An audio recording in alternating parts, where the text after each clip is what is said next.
Hi, Levin. Goodbye, Levin. Leaning forward to Glamir. We're both sparkly people. We should exchange sparkly objects. That way our sparkliness will become more versatile. Wow, okay, I just went in there to get some sparkly objects to give to you guys, but you've already beaten me to it. What do you have for me? Oh, let's find out. I found a pickle. Did you steal from the pickle jar? Delphi leans into you. Please steal from the pickle jar. They're horrible. What? No! Celine looks at the pickle.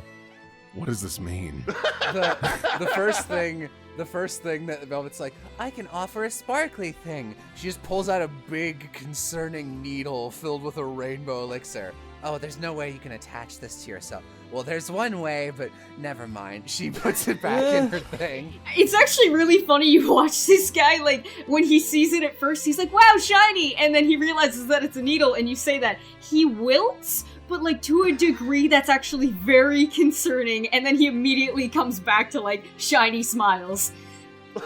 Yeah, good. Oh, I'm sorry. I also had the same thought of, ooh, shiny first. I have a bunch of wristbands. She holds up around her gloves.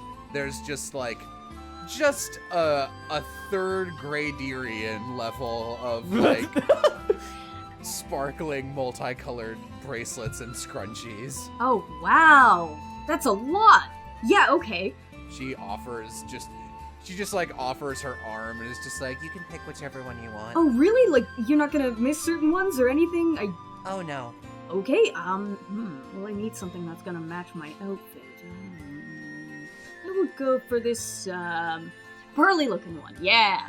Okay. She takes it off as you point to it and hands it to you. He just kind of holds it there for a minute and, like, looks at it in the sun. He's, like, very, very happy about this. He's, like, wiggling a little bit. It's a bit strange to see this, like, grown-ass man wiggling over jewelry, but he is.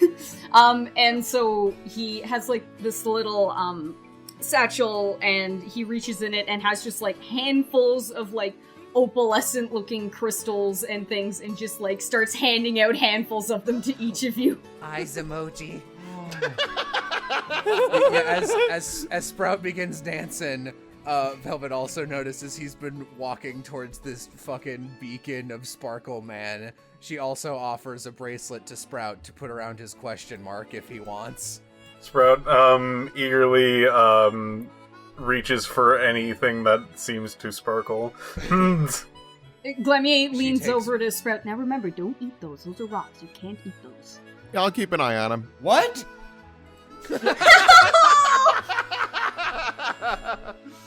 Oh, I'm so sorry. Yeah, no, we've been giving you guys a lot of things that you can eat on this tour.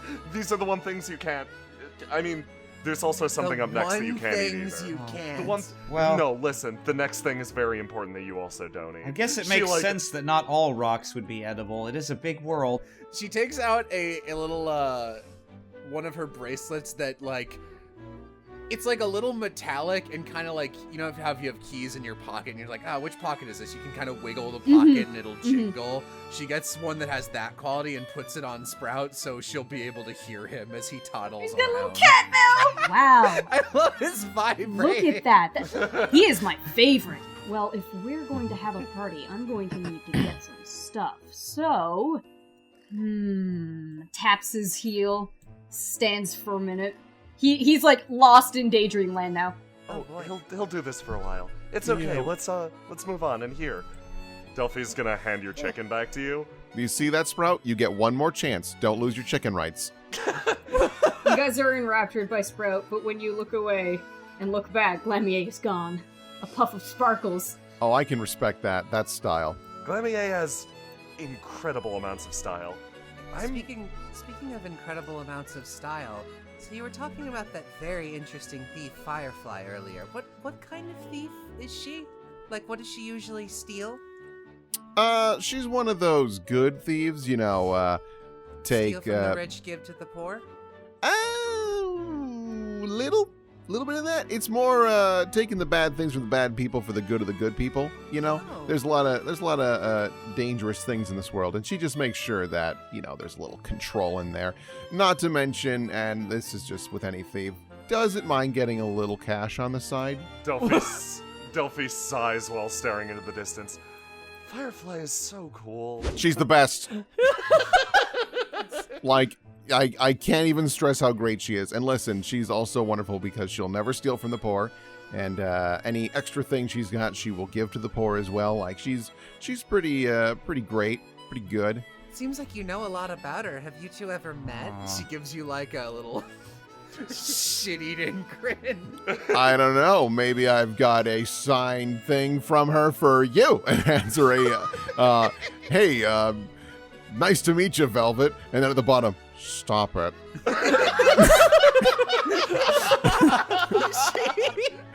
Velvet takes it and like she goes like, oh, and she looks at it up and down, squinting. Could you give me a roll?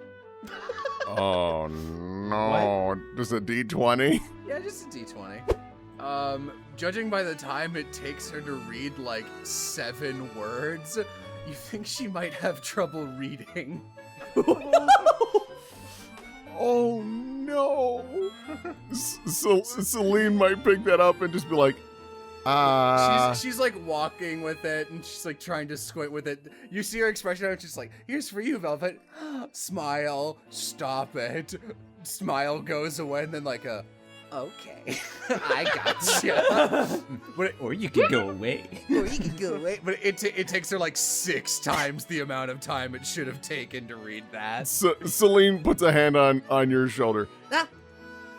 Sorry, that did not mean to startle you. That's on me. Sorry. Just goofing with you, and she leans in. Listen, you clearly have figured it out. I don't know how you did it. Quite perceptive. Figured what out? She winks with alternating eyes. Celine like kind of like ruffled feathers. Ooh, you're good. Is this about the thief thing? She just turns around and like grabs the side of her own head like, oh my god, why? Delphi's distracted, completely distracted in the background from all of this. She is trying to find Sprout amidst all of these pumpkins. It is very difficult. His question mark is just whack-a-moling in and out of the pumpkins. Velvet leans into Celine, trying to say this out of Atticus's range since she gets the sense Celine doesn't want to be as obvious as she's being. Yeah, no, between you and me, I learned my doctorship from a lot of seedy sources, like the kind of sources who would like come with a broken arm and wanted, maybe not a broken arm, she looks at Delphi, you know, with like bullet wounds or poison and not want any questions. And, so I'm kind of used to underworld stuff, but like I can give you tips on, not that you need them, but if you want to be more stealthy. Celine just crosses her arms. All right, so here's the big difference. For the most part, when I bump into Firefly, she doesn't stick around too long and doesn't have to chitty chat with people or rent a freaking room at an inn. She normally kind of just disappears. Normally, she's not this far from home. That's fair. Also, I did want to tell her, I love her outfit. Thank you. Oh my gosh, she worked really hard on it. So good. It's so good. Like weeks. You have no idea. I spent all my allowance getting that thing raring to go and just getting it nice and shiny. And, you know, I saw Firefly once and I went, that's it. Girl, you got it. That's it. You're going to be a bug. What? Oh my god! You gotta be a bug! You're gonna be a bug! As you guys have been talking, Atticus has backed up.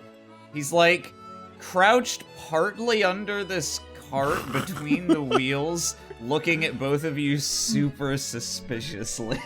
Atticus, what are you doing? What are you talking about? It's been a while since I've seen a wheeled vehicle. Oh, yeah, no, this is great. Look at the wheels on it. Delphi offers completely unhelpfully. He crawls under before the conversation can continue. Celine, just to kind of weird him out a bit, she makes sure to kind of get out of Delphi's view and then makes a portal under herself and then appear on top of this barrel. Very, very slowly, Atticus's head rises over these stacks of hay. His eyes narrow, and he's like, he does the point to my eyes, point to your eyes thing. Sinks back underneath them. She does the same. I like how you've all just chased this poor merchant away from his pumpkins.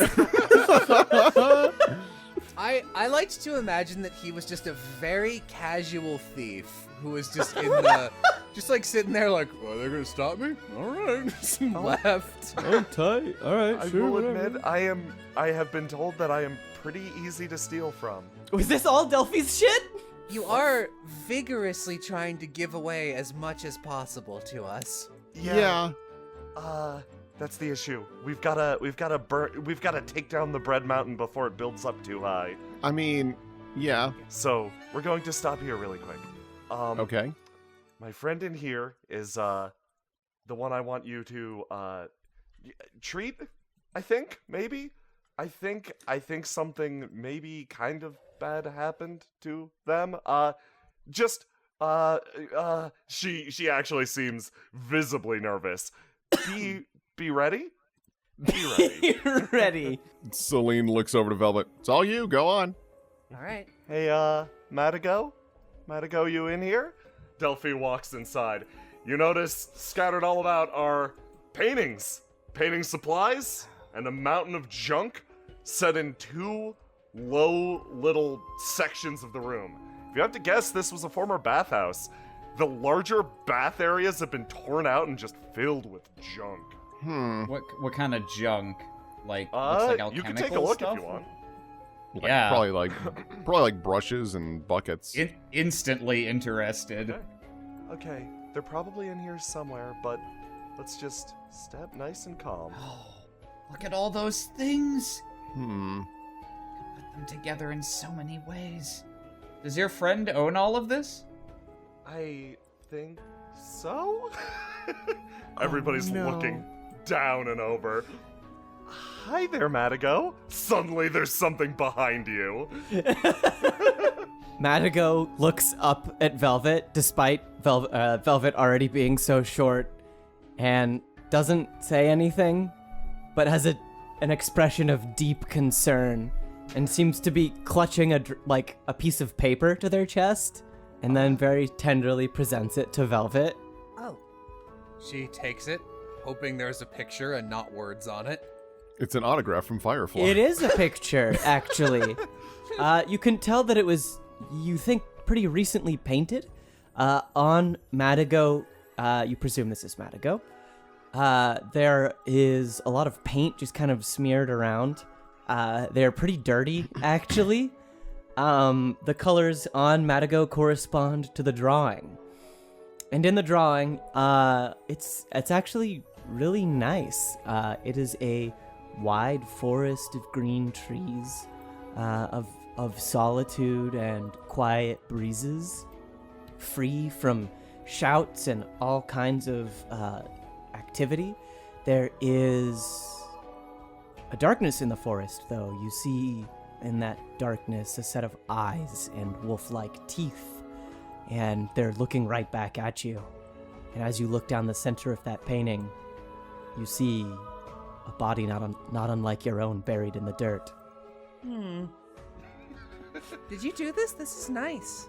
This is good, Mattago. You did a good job. No. No? Sprout. He jingles. Danger. Oh, this one means danger?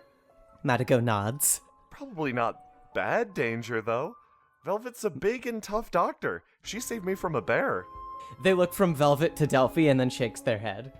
More danger.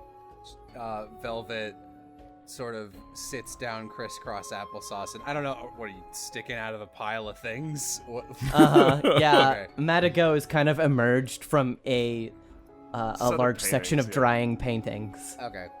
Yeah, Velvet tries to get to eye level like you might with a child if you're trying to console them. It's just like, is there danger in the woods, or is this specifically for me? In you.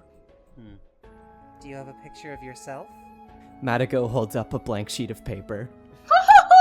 That's sad. That was not out loud. That sounded so condescending. This is fine. This is their general attitude. I think they're okay with this. But, more recently, they've started painting with some magic items that they found in the woods. Mm-hmm. And, I was wondering if you could check to see if they were having an adverse effect. Magic items? Celine perks up. Oh, Mattago clambers up out of the pit and is holding a big vial. It's kind of sloshing around with some sort of red liquid. Oh, can I see it? Oh no, Sprout. Mattago was giving it to Sprout. Listen, sweetheart. Sprout, he will put almost anything in his mouth, and it's probably there he goes. What are these shiny things?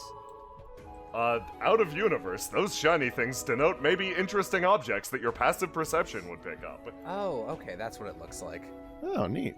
Sorry, do you mind if I take a sorry, Celine. No reaction.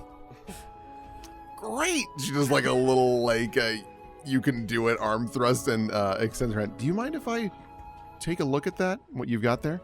They're already holding it out to you. Cool, thanks. Celine picks it up very gingerly. Don't let go. Okay. She lets go and keeps it in her hand. And just kind of leans forward and examines it closer. It's blood.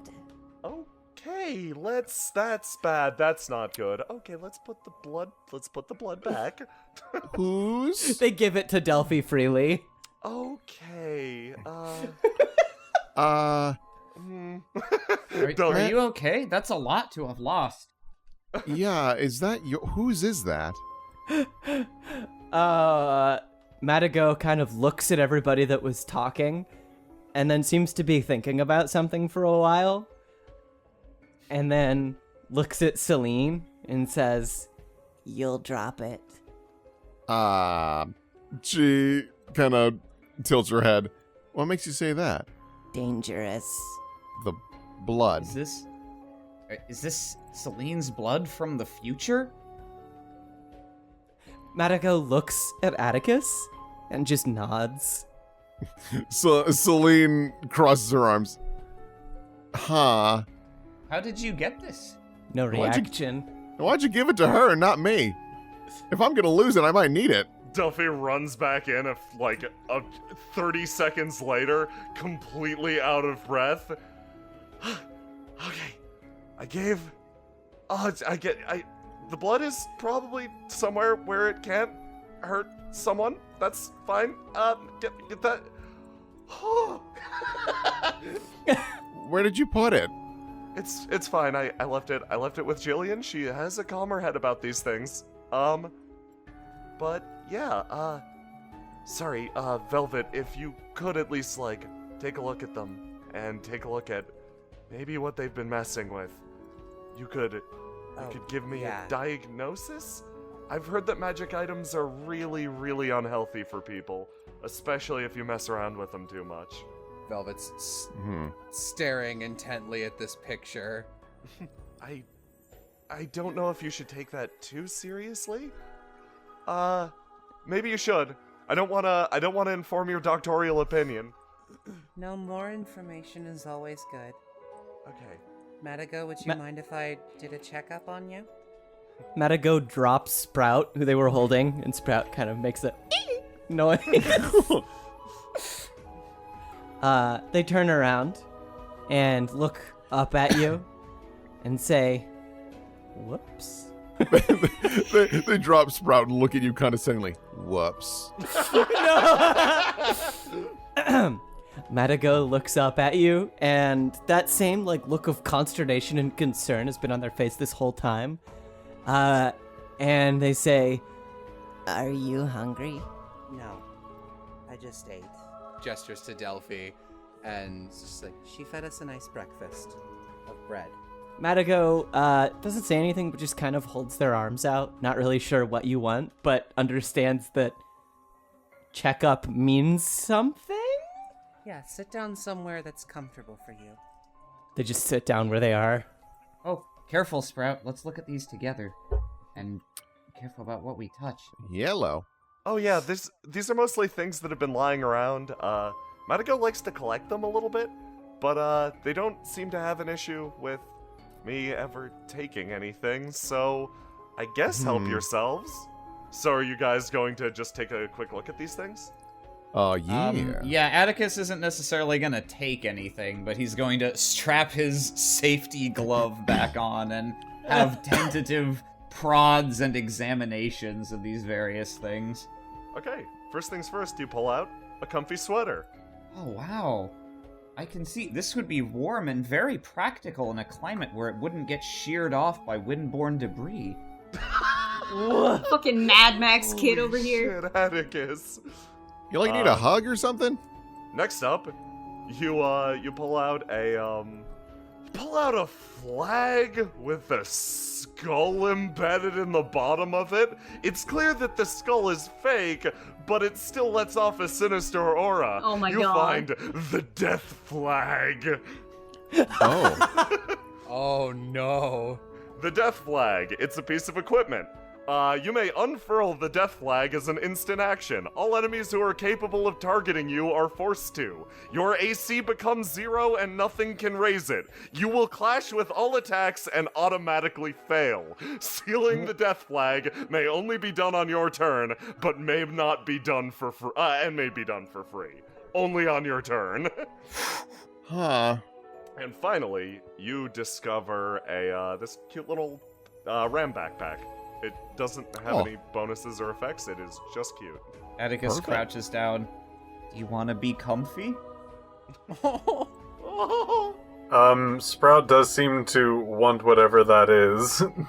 Okay, Atticus sort of like stretches the sweater out by its base and just dunks it over Sprout. Sprout, take the comfy sweater. You're now snug as heck. All right. This death flag, I think it's safer if I take this and discard it with the organization. This should not be here or exist. Is there any sand around here? Sand. Yeah, actually, there's like some fine gravel down by the river. Is it far? Not I'm too very far. hungry. What? I'll be right back. I just need like a handful. You gonna It's- okay? If you go to the other side of the building.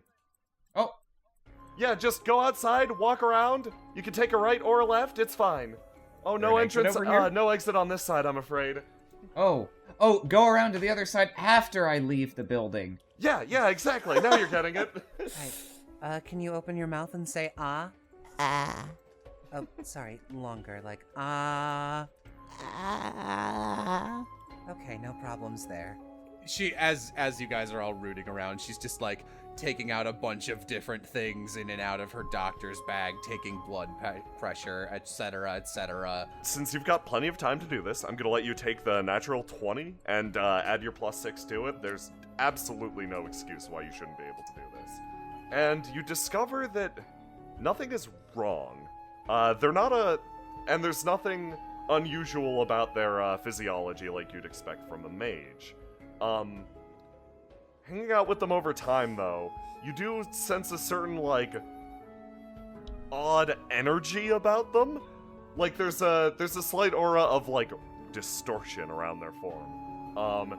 It does not appear to have a direct magical cause or anything like that, but you can kind of see what Delphi was talking about with the "my cat is sick." Yeah. Do they have anything on them, like the aforementioned magical items that I could take a look at? They're covered in paint. Oh, is it gross Delph- magic paint? Delphi hops up. Actually, if you're curious about their paints, here, I can show you. Yeah, She extends a hand to, like, help you up out of the little tub thing. Velvet should kind of do like this gives a outside. polite smile, but hesitates and then gets up herself. Oh, yeah, over here. Mattago's kind of just shadowing you. Outside, you hear what sounds like the flicking on and off of a blowtorch or similar thing. If you'll excuse me. All Okay, right. over here. Yeah, this should work great. What are you doing? Oh, I was just making a little. Is Sprout still in there? Well, yeah, it's about to... What are you doing? Sprout, check this out. What did you do? Okay, hang on. I want to see Let how me just- durable his mask is. Atticus takes like a small sort of X-Acto knife kind of thing, cuts a small like windows like mail slot sized and shaped piece out of the front of the sweater, exposing the eyes on Sprout, and then installs a small fiberglass panel he just made. Oh, That my is- goodness. That is so charming. Sprout excitedly flops his arms. Like, Which are in the long sleeves. yeah, the long sleeves are flopping back and forth. Okay, I'm going to add to this comfy sweater, immune to blind. Aw. Looking sharp there, Captain. You say that, and then he, like, stops. Bring Ned back. No. Why? no. Delphi's like look of concern, where she's like, "Yeah, this is where they grind up the paint." Looks over at Ned. Her face like just falls. You all seem disappointed. I think it's really cool that Ned can masquerade as whatever that Sprout can masquerade as whatever Ned he wants. I just think of it as Sprout wearing different, like, outfits. You can kind of see, like, he sort of ambles in the same way. Sprout thanks you. Aw. That's you have a really good positive outlook, Velvet. She smiles for a second after Sprout thanks you, but like seems in kind of a somber mood at the moment. You're not sure if this is how she is during checkups or what. Okay, so over here is where That's why not, Mattago? They kind of pushed gently, very gently, more like just touched Delphi away from the tub. They yeah, I'll do it from over here then. Backs off a bit. They tend to find magic items and other things and grind them up in this tub to make paints. Oh. Aw. I heard from travelers that disposal of magic items is physically impossible for an individual, but Delphi motions with her hand. You see Mattago, like, futz around in the tub for a second and just break this clearly magic axe. Yeah. That. Oh, without any equipment either. Yeah. That. Selena's watching very carefully.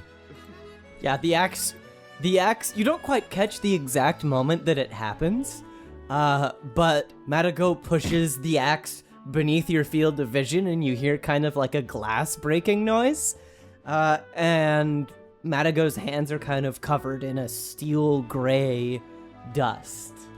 Huh. Not sure. I'm afraid I can't say I've seen anything exactly like that before. Can I do some kind of like, I don't know if this would be a sense motive equivalent, Yeah. but just like a straight D20 percept. I think you could probably just use your helpfulness for this, because it's like to an end of wanting to help this person. Yeah, I So, know. and since it isn't like a rushed action, you get your full 6 from that. So 6 plus D20. Am I able to roll something to kind of study this more? Because I mean, Absolutely. I'm no expert in magic, but I do have an affinity towards it. Oh god, yeah, no, absolutely. You give me a D20 plus a D6 since it's magic. It's wild. Sure. Oh. Yeah, this is outside your field of expertise. You're not. Selene, you think back and you remember the lengthy and dangerous process of magic item disposal. It shouldn't be this simple. That much is plainly obvious. Velvet, on the other hand, taking a look at this, you can tell it's not caused by anything physical.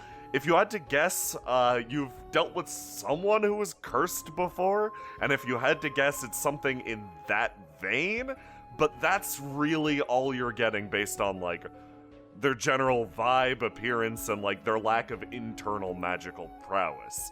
It's probably an effect caused by something else or someone else, and it's lingering with them for some reason. Huh. I relate that.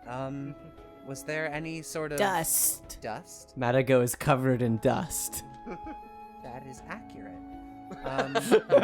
Was there any sort of turning point for them? Like, did they go out to scavenge in the woods and come back with this sort of aura about them?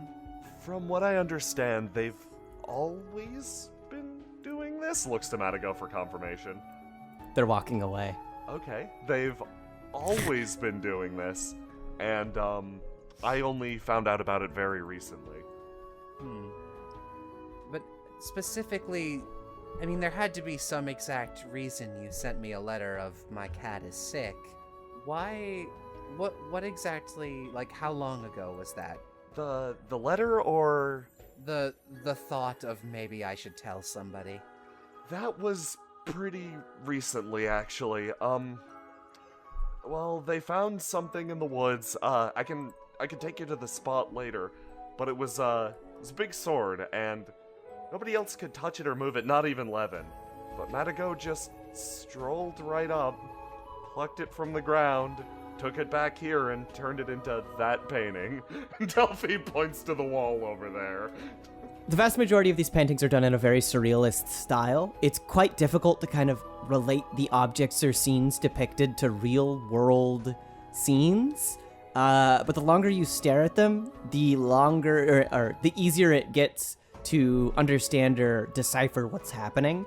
All of them, however, have one thing in common, and that is that they kind of bear a alarming tone to them. Like the one that you saw earlier, Velvet. This one here is the one that we for sure want to be looking at. Paint, like the sword painting.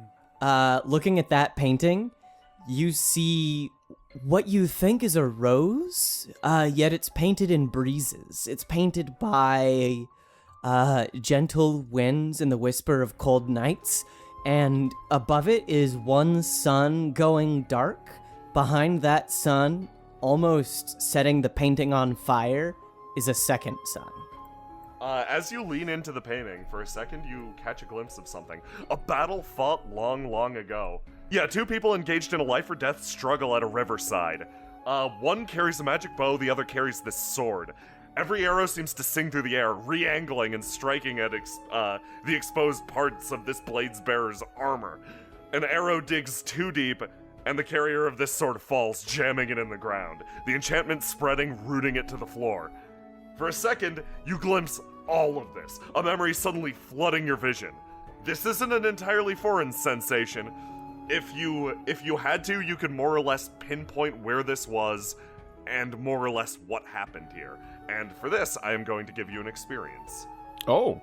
Yeah, Celine recoils. Like, it's a little bit of a shock. It's so vivid. Are you okay? Ugh. Did you just eat some bread?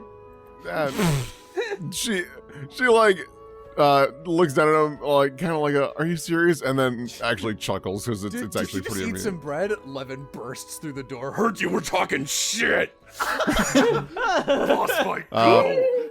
She looks down at Atticus and kind of ruffles his hair. No bread. I just got a weird vibe from this.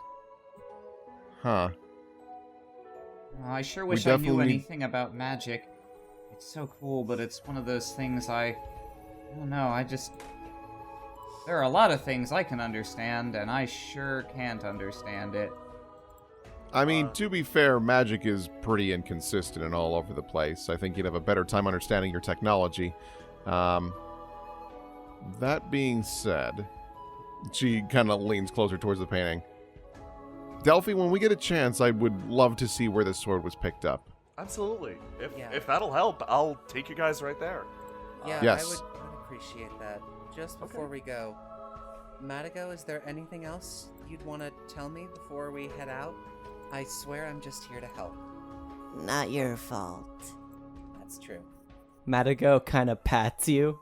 Thank you for being very brave, Mattago. Ugh. Do you, are you feeling tired?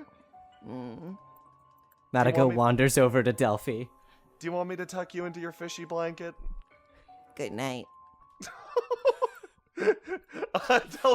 Delphi potatoes Mattago into the fishy blanket. Do you want me to tuck you in? Good night. Celine is just gonna leave a muffin on the table and then walk out. Delphi just slowly motions Ned out of the room. Yeah, Ned, come on. Ned is on follow. Oh my god. Delphi walks out of the room, turns around, walks back, closes the door, like bumping Ned forward slightly. Ned doesn't move until you bump him 2 or 3 times, and the animation for him to move backwards is triggered. Well, thank you, thank you for taking a look at Mattago. I know the situation's weird. I didn't know how to convey it, and I am not the best at writing, so I may have picked the wrong words. That's alright, I'm not the best at reading. Oh, we make a pair. She just smiles.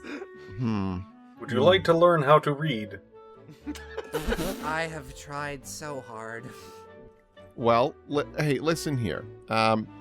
If you'd like, obviously, I'm not amazing with the reading and all that jazz, or I mean, I can read fine. But anyways, I'd be more than willing to just kind of show you some of the tricks I learned, when I was first trying to get a hang of it. If that tickles your fancy, I don't know. She gives kind of a non-committal, oh, yeah, sure. In the way that you might, like, if a friend's like, oh, we should definitely hang out sometime, dude. She's like, oh, yeah, totally. Well, with no further ado, should I take you over to where we found the sword? Yes. Yes. Okay. Oh, guys, yeah, this is where I usually let my sheep feast? Is that the right word?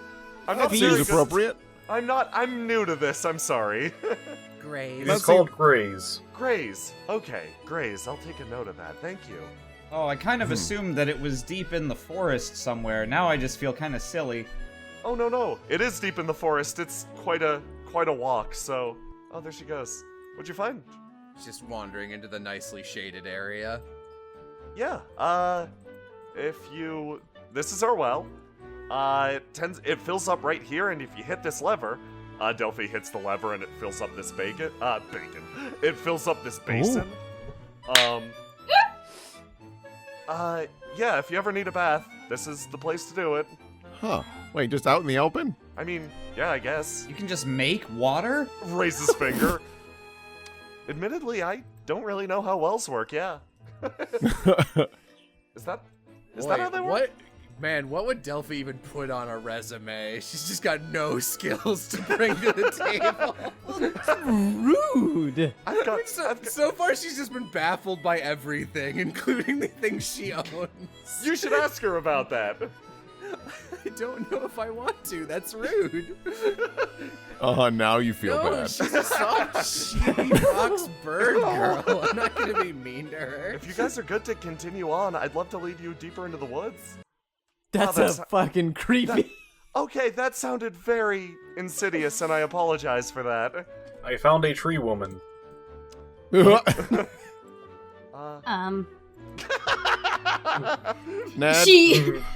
Jillian is she's up in the tree, and there's a bunch of, like, strange little, shapes? I don't know what you'd call them. They're devices, I suppose, up there. And it kind of looks like she's managed to find a way to put hives up in a tree, rather than, like, lined along the ground. And she's just, like, looking down at you uncomfortably, like, you probably shouldn't stand too close, because if I slip, or if something falls, it's gonna hit you, and bees aren't nice when they're upset. Okay. Looks like today it is I who will receive the tutorial.